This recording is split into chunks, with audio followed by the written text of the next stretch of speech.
Hello, and welcome back to Beyond the Transaction, Skies is the Limit, where we take a deep dive into the colorful world of marketing, branding, and customer experiences. This podcast series delves into transcending mere commercial exchanges and uncovering stories of individuals who are shaping the way we experience beauty and functionality.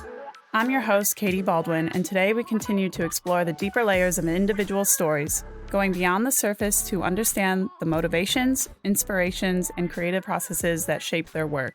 We're delving into the vibrant world of entrepreneurship with a fantastic guest who has mastered the art of turning dreams into reality. Join me in conversation with Jess Owen, the brilliant mind behind Just Jess Boujee Bakery. We'll hear about Jess's journey from a home business to the all-pink storefronts of Huapai and the 8-month pop-up in Takapuna, offering the best and bougiest donuts in Auckland. We'll dive into the world of business ownership, including the branding choices, the art of creating delightful customer experiences, the inevitable challenges encountered along the way, and overall, the incredible fusion of creativity and business. We'll explore the decisions Jess made to turn her passion into a thriving business. This episode is filled with entrepreneurial insight, the power of social media, and the journey of turning a small business into a bougie brand. Jess Owen's story is not just about baking, it's about how she's created an experience delighting customers and pushing forward in the pursuit of greatness. It isn't just about transactions, it's about the passion that fuels entrepreneurship, the unexpected hurdles, and the creativity that sets businesses apart.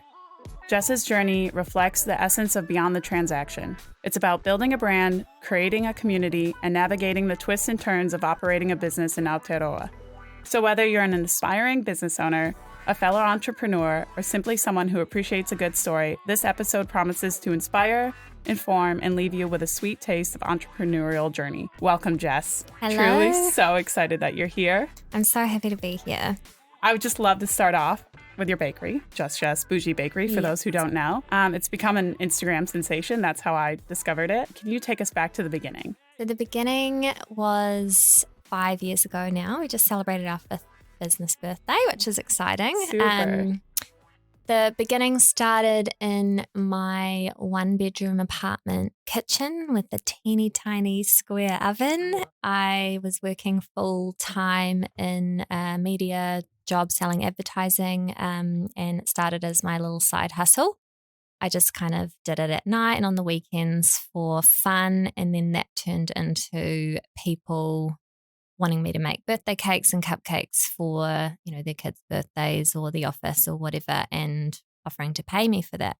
So that kind of took off a little bit. Also, I thought back then, I was busy and working my normal job and then going home and baking well into the night all weekend.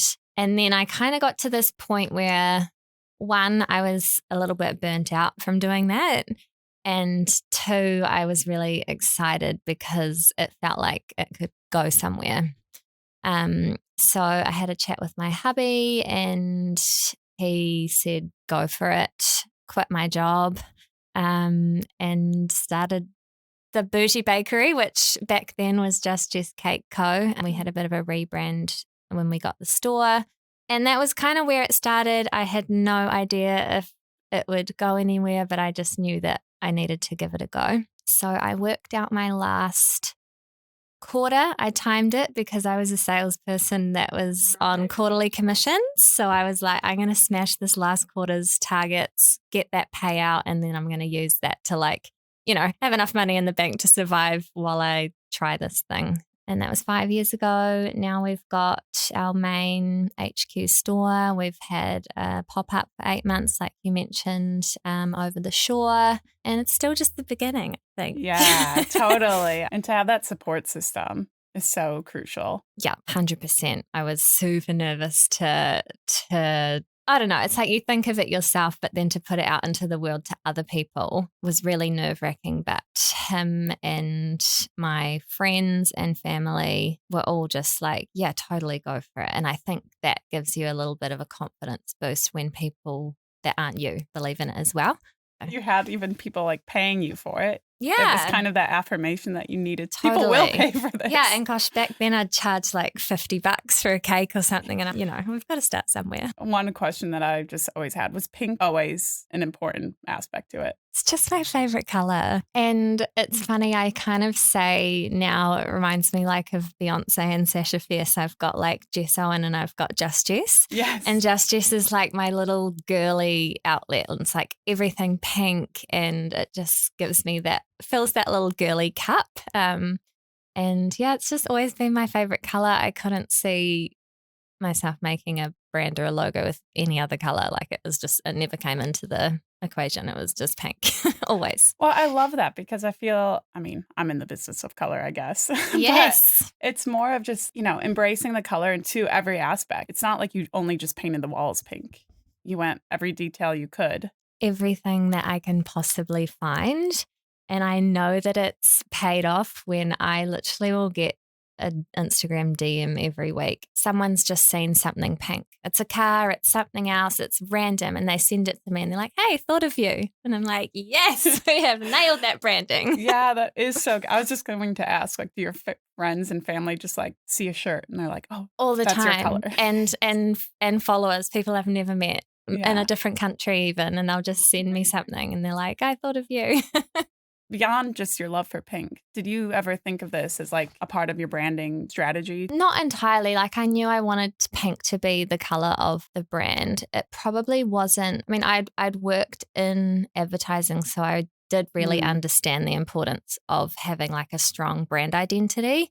And so I'm really grateful for that job that I had there for 4 years because I learned lots to take forward into my own brand. I probably didn't understand like how important it could be right at the beginning. I just kind of like, I had no money to put behind it. So I just went onto Canva and, found a pink circle and a whisk and made a little logo. Since then, I've obviously evolved it and kind of bougied it up a little bit with all of our brand icons and stuff like that. I knew that pink would always be like the brand, but now I feel since we've done all of the icons and our little illustrations, that's like really given us an identity all over the show and in the market. I'm curious to know, did you make all of those icons? Like, did you illustrate that? I did not. No, unfortunately, I cannot draw.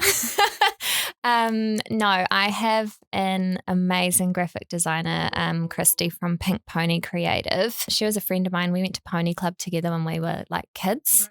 I remember she reached out to me a couple of years ago, and it was around the same time that we created this new kind of branding for Just Jess. And she was, working a job and she was asking me like, what do you think? Should I go out on my own? Should I take that leap? And I was like, 100% let's do it. And soon after that, I employed her to do the icons for me. We just caught up for coffee and I word vomited this. I was like, I just want like all these little things that we make, but like cartoon versions of them. And she just nailed it. She was like, say no more, sent me a whole bunch back. And I was just like, yes, perfect. It's amazing to see how far of a reach like a little icon can be and how cute it just all folds 100%. into the brand. Yeah, it does. And it's so fun for me because, like I'm sitting here with my drink bottle with my icon stickers all over it. Like I just love to brand up everything. I've just had my car wrapped all of the icons and I just want it to be so recognizable that someone sees the cartoon donut and they're like, oh, that's something to do with Just Jess. And it's just a fun way that doesn't mean you have to plaster your logo everywhere. Yeah, I think it's a really good way for the customer to get involved a little bit more with the brand. Like we've had gifts made, GIF, I don't know what it is. And they can use that on their Instagram posts and stuff. And it's like without it just being Just Jess logo, it's like we're still getting that brand recognition, but it's like in a way that people want to use and pop on their own stories and stuff. How do you engage with your online community and how has social media played a role in the growth of your business?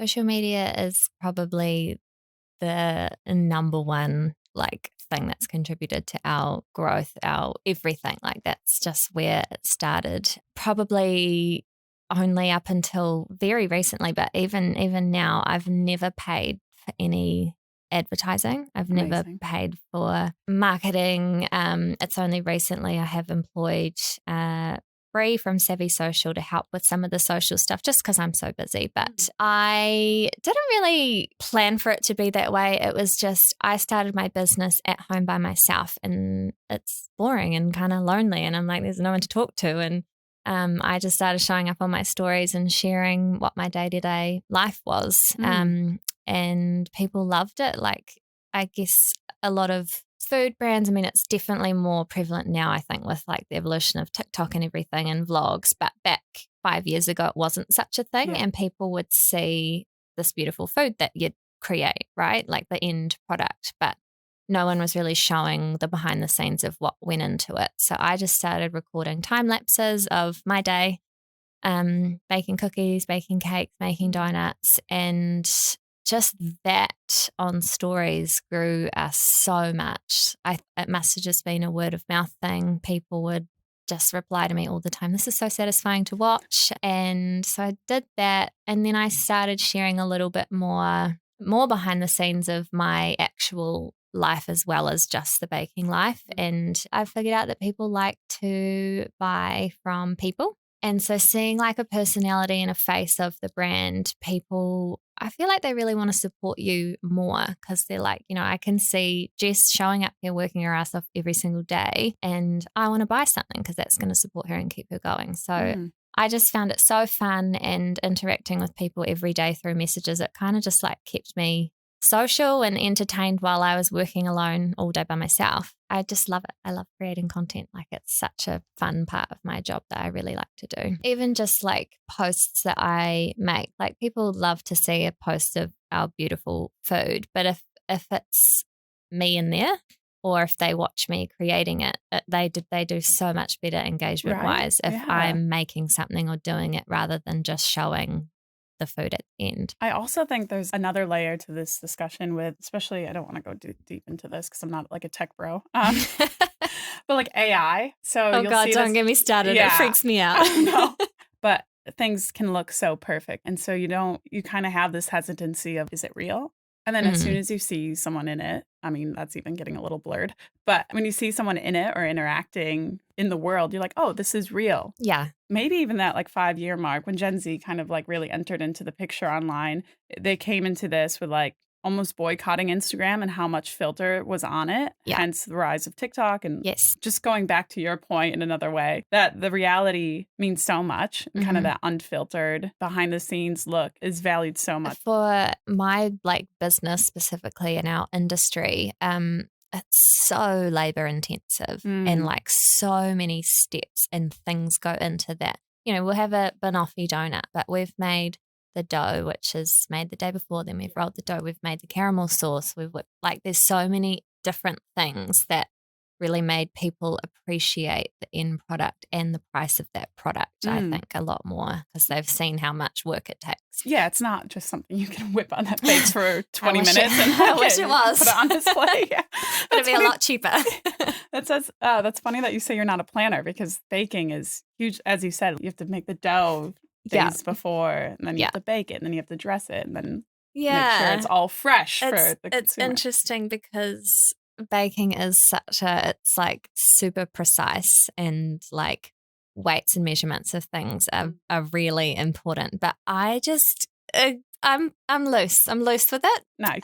Obviously not with like the donut recipes and stuff I have now, but like a tablespoon of vanilla, just a blob. That's good. I know what that is. Yeah. Other bakers are probably cringing, but it works for me. So I guess we'll go back to the pink. How important do you think aesthetics and branding are in the food industry, especially for a small business? So important. Like, there's so many food businesses out there, especially in Auckland. We're quite spoiled for choice with all of our amazing like restaurants and cafes and bakeries.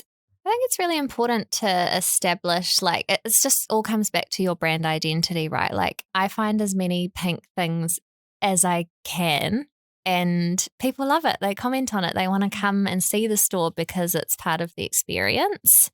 And it same goes for me. It's like, you know, I'm wearing a pink shirt today because I'm doing something for work. I'm always, if I'm in there, I'm wearing pink, like it's on brand, and it just, I don't know, it just contributes to the whole the wider brand picture, I suppose. Like, you know, people see me out driving my car and I'm wearing something pink and they're like, oh my gosh, it's Just Jess. And like, it just makes them think of you. And that's what all of us are trying to do. But I definitely think in the food industry, it's important to develop like a little point of difference. And I personally am someone like I will judge somewhere hard on their aesthetics. Like obviously the food and the experience. But it's funny, like me and my husband went away for the weekend and we like wanted to get some brunch on the way back and I'm just driving past places and I'm like, not that one. Because they just didn't look aesthetic and cute and I don't know. And the thing with that, I'll just interject briefly, but I love where you're going, is that it could have the best food,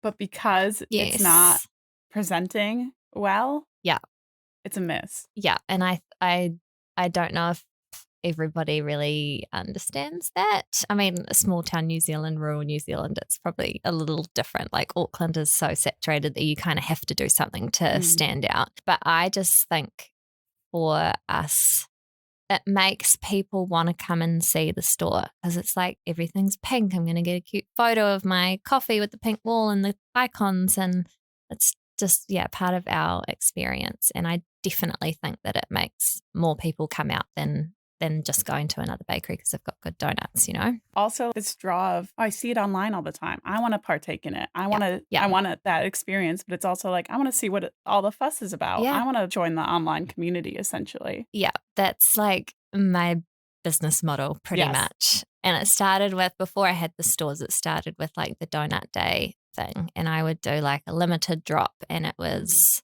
sold out so fast and people were like, shit, I better get on the next one because like they go so fast. They must be good. I want to get them and I want to post them on my Instagram story. So I'm part of this little donut cult.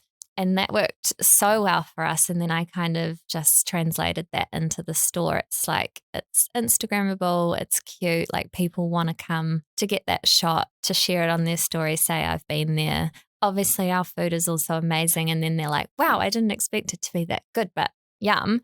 But yeah, that's a huge part of it, not just they know that we have amazing donuts. So I think of like the Kind Cafe in Bali. Like everybody knows that because it's all over Instagram. It's got a cute pink wall. It's like I went to Bali. It was like the first place I went because I wanted to get an Instagram photo there. So yeah, I think it's especially for this kind of generation, people want to go and get the pic and put it in their vlog or whatever. So I'm here for it. So if you don't mind me opening up, is of course, it's not always easy. Sunshine and rainbows. Yes, and growth. And I think that's, I know you've talked about it before, the difficulties, but I think your individual story is different to everybody else's. How do you navigate those challenges that come across? I'm still learning.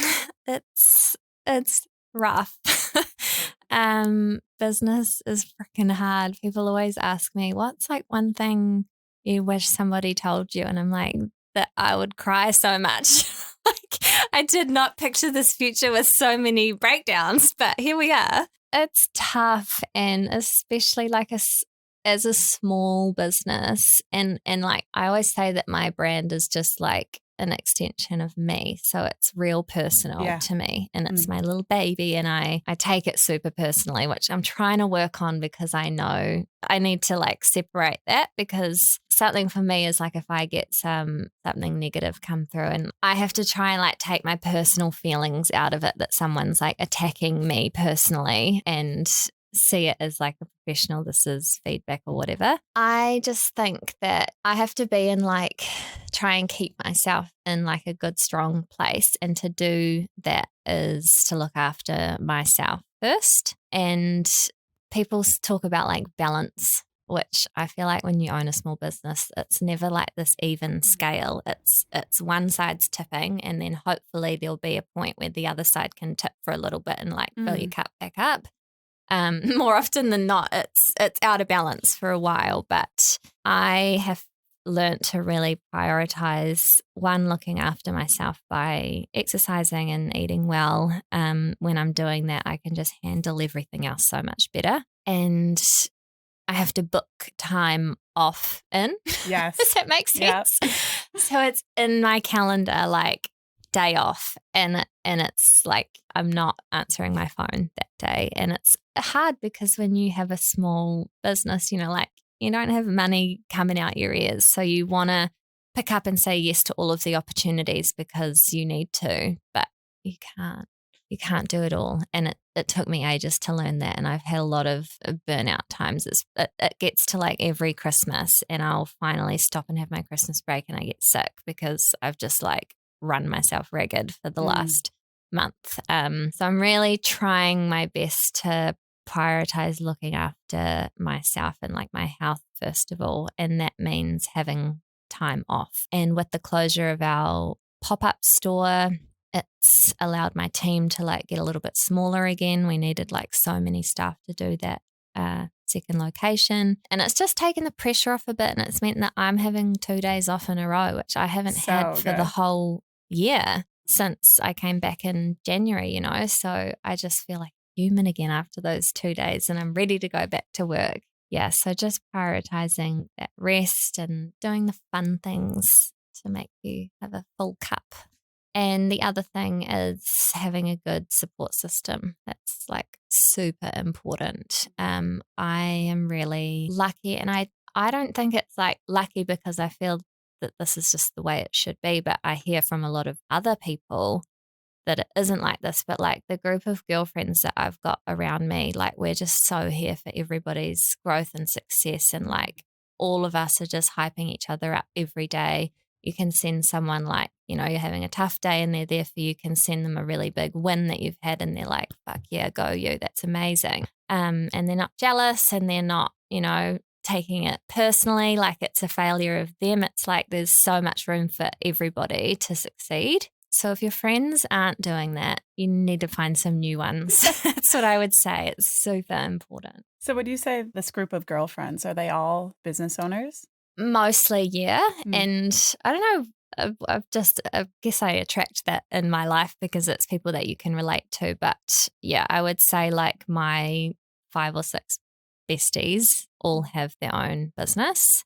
Some not, and some, you know, have stepped away to be mums and things like that. But I think it's probably because we can all relate and we know that you need that hyping up sometimes, and so everybody's really excited for you when you do something good or sad for you when you do something not so good. You're never going to complete everything on your list that you need to complete as a business owner. Like it's just never ending, but prioritizing like the stuff that you need to do and then making sure you have that time off. And it's really hard to not feel guilty when you're having that time off because you're like, should be doing this and that and the other. So I've really had to like try and train my brain to be okay with that, and things can wait. But in saying that, also I feel like really good when I smash out my list. And so I'm a real list person, and I have like my list for today. These are the things I have to get done. And then I have a list of other things that would be nice to get done if I have the time. If I don't, they can wait till tomorrow or next week. And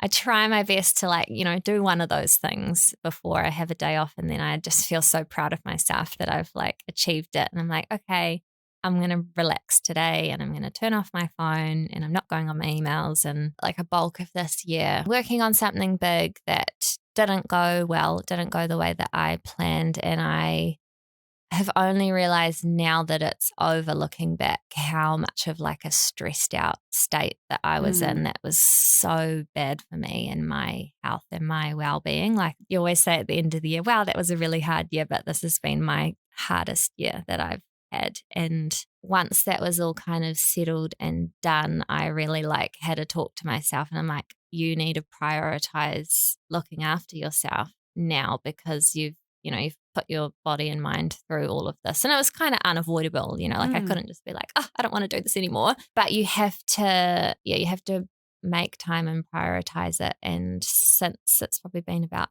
2 or 3 months since that's all over, and I've been like really slowing down, making sure I have my days off, you know, like booking into Pilates and all that thing. And I'm just in so much of a better space now. And like I was saying the other day on a drive home, there was like a beautiful sunset. And I was thinking, you know, 3 months ago, I would have known this was a beautiful sunset, but I wouldn't have been able to like enjoy it and appreciate it. I would have just known that I was supposed to.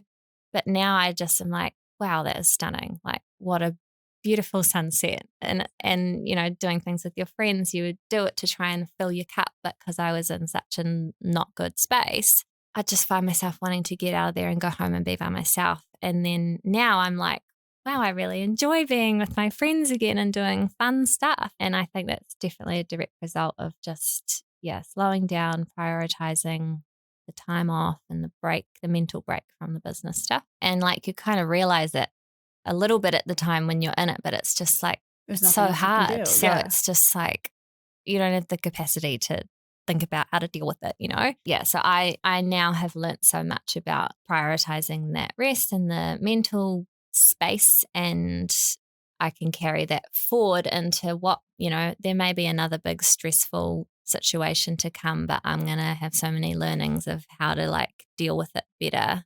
I don't know if you want to say any more about that specific topic. Most people will know because I brought everyone along on the journey, and I was looking into opening a big new commercial space. And that kind of happened when I opened the pop-up back in February. We'd kind of known for ages that our space was too small and our machines were too small and everything, but it wasn't until we got that second location that we were like, oh my gosh, we desperately need bigger and better. So that gave me like the big push I kind of needed, I suppose, to look into some spaces. Signed up for one and everything. And that was like, I signed up for that back in April, and planned it all out, planned this big bakery, bought all of these really big, bougie, expensive machines, got my first business loan to pay for those. So I was really like going in on the growth. Last year I was like, 2023 is my like big growth hustle year, and I'm going to get the business cranking so that I can step back. Anyway, it all turned into a bit of a disaster. The power of the whole development wasn't powerful enough for my machines that I'd already bought. And I kind of got misled into the lease is what I would say on that. Obviously I can't talk about a whole bunch of it, but the way that it was kind of advertised is the reason I looked into that space, and it turns out that it just wasn't right for me. And so that was all well and good, like bit of a shame, but the kind of stressful part came after that point when I decided to cancel the lease, and then there was this big legal battle, very expensive, very stressful. And that was kind of like the really hard part of it. And that went on for probably 3 months. So we're not moving anymore. We're staying at Huapai, which I'm actually really happy about. It was funny. I kind of felt so much anxiety at every step of the way of that new space. And I thought that it was because it was scary, obviously, like big risk taking, but I just knew that I would be able to back it up, but maybe it was a gut feeling. Yeah. And now that I look back, I'm like, every part of getting that space and all the things that went into it was all so hard. Like nothing just seemed to fall into place and work out. And all the other decisions I've made with my business and my stores, like it's all just kind of worked out. And these opportunities just have presented themselves and I've taken them. But this one, it felt like I was forcing it. And possibly that's why it didn't work out. Wasn't meant to be. I'm definitely a believer in that, you know, the universe has got a plan, and that wasn't the plan for us. Yeah. It's just a shame I had to waste all of that time and money to learn that lesson. But that's just business. And I know like a few people were like, oh my gosh, like you poor thing, like how are you going to talk about that? And like, I feel like people thought that I would be a bit embarrassed about it. I'm not embarrassed about it. Like I fully own it. I'm like, it was a real freaking shame that it worked out that way, but I'm not like embarrassed or ashamed about that. Like I was trying to grow my business. I was trying to like make big steps. It didn't work out. That's business. Happens all the time. It's just most people don't share about it and take you along on the journey and share all of their thoughts online. Yeah. So that was, it was just because I'd obviously taken everyone on that journey, and then it got to that really awful, stressful point. And then people started asking questions and gossiping and making assumptions. And that was probably like the peak of the really hard times for me, because I'm like, not only am I just trying to like survive and deal with this. I've got all of that in the background as well, it's tough because people, like, there's a whole group of people I feel, and because I was obviously in not a very good space, that was all I saw. But people are like preying on your downfall. Like they're like stoked that something must be going on and it's a big scandal. And I'm like, I'm not just a human behind here. Like, it's just me. And obviously I didn't share what I was going through. And I know if I did, and when I did a podcast a few weeks ago with Edna, we touched on it briefly, and just the outpouring of support after that was amazing. And I know that if I'd shared what I was going through at the time, I would have had that, but I wasn't ready to do that because I was just trying to deal personally. So all I heard was like the negative stuff, so it was a bit of a shame, but I'm not upset about it. It's taught me a lot, and I've realized that there's nothing wrong with just like staying where I'm at and appreciating what I've got. And I've got a really successful little store and a little business, and I'm always trying to chase the growth, but I'm trying this new thing where I just chill for a little while, just be proud of what we've done so far and keep going with it for a bit. And I don't always have to be working on the next thing. That's the best outcome of the situation you can have, is to then realize that for the long term, how you can approach these business decisions, how you see your business growing into the future. Yeah. Right now, just chill and enjoy and appreciate, as you said. Be really proud of what you've already built. Yeah, I used to celebrate every little milestone and all the steps along the way. Like, I'm such a big celebrator, probably why I'm in the celebration business. But that kind of got lost, and I'm just like, what's next? What's next? What's next? And I wouldn't stop and appreciate like the progress we did make. Like, even this year's been awful and stressful, but we've had a really successful year and we've done some amazing things, but I just wasn't seeing it. I was like, now what's next? What's next? But I think I just need to slow down and appreciate. Well, you're growing in different ways, whether it be different products or different collaborations and pop-ups that you're now able to do because you have that flexibility. Yes, definitely. Being able to do so much more. You're a content creator because you make your own content. You stylize it the way you know about how your brand comes off. How do you see those two separate lives? They definitely blur. Recently, in probably the last year or two, I've tried to separate them a little bit more. It's just because like the content for both is quite different. And I really love that I get both those outlets because I'm such a foodie. I love the food content. I love making things and showing that off. But I also love fashion and beauty and all those other things. And it's super cool that I have a platform for each of those. They do cross over a bit, but I have tried to separate them a little more just to kind of get a little bit more distance from it. And I don't say that as in I want to get away from it, but it can be quite taxing being like the face of your brand. And people expect you to show up all the time. And sometimes I just can't. And sometimes I need a day off, but I still need the shop to run and, things to sell and whatever. So that's why I've gotten Brie on board. So Brie does a lot of our social media now. Like, I'm still creating content and shooting it, but she just helps out with it. So she'll come in a couple of times a month, shoot some content if I'm having a day off or whatever, just to keep it active all the time. And then my personal brand, I would say I have taken a real step back from that this year, and it was just because of what I was going through. I just didn't have the energy to show up online every day and, get criticized for this or that. That's just wasn't important at that time. Like, I was just trying to deal. But I'm really getting back into that again now that I'm in a bit of a better place. It's a good creative outlet for me to do both. Like, I love the different types of content I get to make.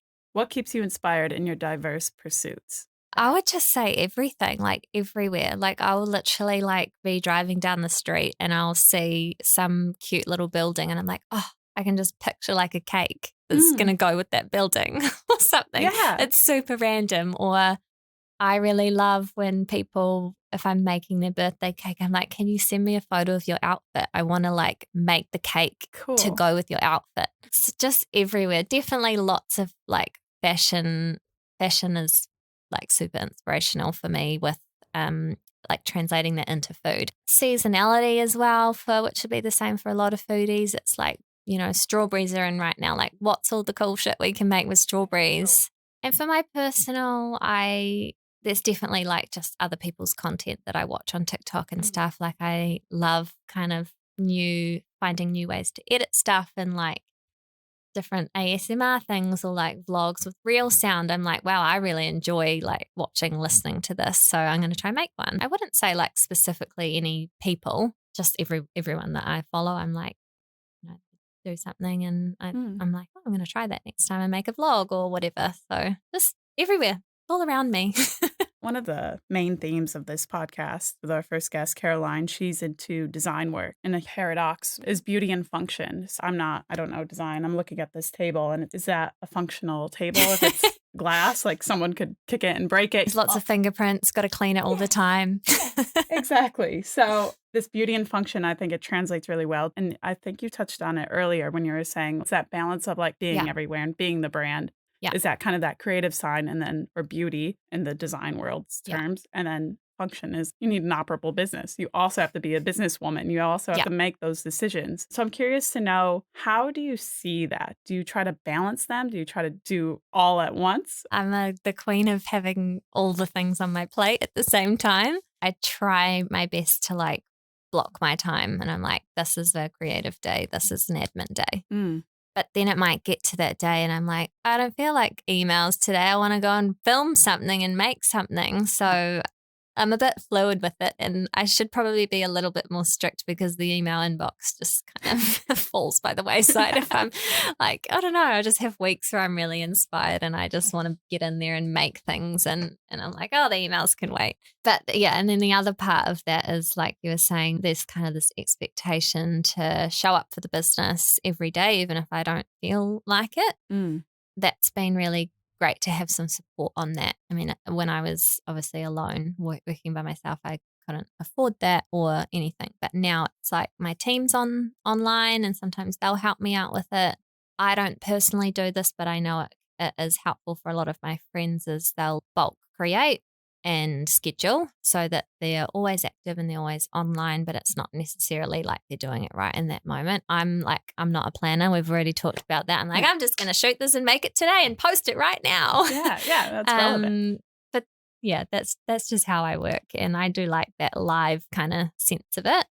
And on like my personal brand side of things, obviously I do like some paid work on there and it is like a great little income source, but that's kind of like, I'd call that my side hustle. Like that's obviously not number one because it's not the thing that, gives me consistent income all the time. So that just kind of fits in around it. It might just, be the afternoon when I get home from work, I'll be able to shoot something or might just be, again, feeling inspired one day and I'll shoot something in the morning and it just, that kind of just slots in around it. But it can be tough when you're not feeling super happy and motivated and inspired and like when you're feeling really stressed, I'm not feeling so creative at those times. So that's where it was really great to have some help with it, especially for the business. Like we really rely on social media and our followers are so engaged, like watching during the day to see what we've got left if they're going to come to the shop or not. So like we really have to be on that and I've kind of created that monster for myself. But yeah, it's cool because if people see that they're like, oh, there's still heaps left, let's jump in the car and go now. But it's also shit because it's kind of created this, oh, she's not going to have anything left by now, so we won't bother, if we don't go early. So it's like a double-edged sword and I do still do the stock updates as much as I can and we're stocked right up until close most of the time. As a local business owner in New Zealand, how do you see the landscape evolving for small businesses? I think right now is probably like the toughest. I mean, obviously COVID was tough for a lot of, well, everyone, but a lot of industries, but I also feel like now is really hard and everyone that I'm speaking to that owns a small business is struggling and they're just kind of like staying afloat just. We're all kind of hoping that will get better soon, but it's just everything, cost of living is so high, times are tough. People don't have that disposable income to treat themselves anymore. So what we try and do is coming back to like the social media side of that is I try my best to provide like a valuable experience online for people so that it puts our brand in like a better light. our food is expensive because it's so labor intensive. And I know that, especially at the moment, it's such a luxury for people. So I think that's where the people buy from people thing becomes really important, because people know that they're supporting you and, your family and your staff and all of that, rather than a big brand that's going to be fine. So I hope that people will look to, it's back to like the COVID times, like shop small, shop local, because now in the next year ahead or whatever is going to be really hard, I think, for small businesses to stay afloat. And there's so many closing, which is just so sad. That what I'd say, if anyone wants advice, is get online or in your stores or wherever that may be, and get in front of your customers. And I think now more than ever, we have to find out what they want and what they are going to spend that hard-earned money on, and create a solution for that or a product for that, and just try and connect with people and be relatable and show them what you're doing and what goes into it. I really hope that things are going to get a little bit easier. Yeah. We need some bloody interest rates to come down or something. I mean, small businesses are the bulk of the New Zealand economy. And so important. If they keep closing, it's not going to be good. We need it. Everyone needs to keep supporting the small guys. It's funny. Just touching back on the EFTPOS machine and the brand awareness and the pink thing. I got served an Instagram ad for the pink Skyzer machine. Great targeting. Whoever did that nailed it. I've never inquired so fast off an Instagram ad ever. But over the following weeks, when obviously that campaign rolled out, the amount of people that sent me that ad, and I'm that's when you know you've nailed the branding, and people are you need this machine. And I was I know, I'm already halfway there. But it does, those little aesthetic things matter. And the amount of our locals that come in and they're oh my God, you've got a pink machine. Everything's pink. So and I'm different. Yeah, it's all part of the thing. Yeah. But yeah, people love it. And it's so silly though, right? Because everyone knows what an EFTPOS machine is here. Yeah. And they're just why would I think twice about it? And you're it literally will make people smile. It's different. It's cute. Yeah, it's cute. That goes back to the whole theme of beauty and function for us. Not only do we make beautiful EFTPOS machines, but they work. But they work. They get the money in the bank. And if they don't work, they always answer the phone. Yes, not to plug Skyzer too much. But I think it's about how you approach things. If you care about those little details, people will begin to care as well. So one last question, given your success and experience, what are the key factors you believe contribute to a small business's sustained growth? And what advice would you share with those who are just starting? People buy from people, and you need to provide your customers or your followers or whoever with a valuable experience. So to say, I'm going to use Instagram as the example. Why would someone want to follow me? If I'm just posting, I've got this for sale for $10 and this is $20 and this cake, you should buy it. They're going to be boring.